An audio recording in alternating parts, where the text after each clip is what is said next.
भद्रक आसी पारंती एनआईए और UP police team विदेशी पांठी ना कौनसी आतंकवादी संगठन संपृक्ति से नहीं चली तनाघना। भद्रक अनेक पिला यूपी जाइथिबा अनुमान। विभिन्न मद्रासा लिंक रे थिला भद्रक अभियुक्त जाहिर।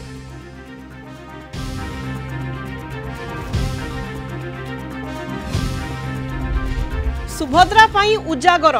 बालेश्वर जिला भोगराई ब्लॉक डाकघर आगरे राति सारा महिला लंबा लाइन। आधार सह मोबाइल नंबर संजोग पाई भिड़। एपटे प्रभाती परिडा कहिले आवेदन पाई नाही समय सीमा।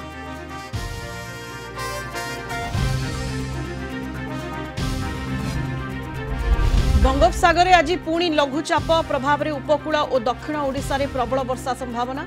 9 तारिख पर्यंत विभिन्न जिल्ला रे वज्रपात नहीं सतर्कता जारी। आज 18 जिला को येलो अलर्ट।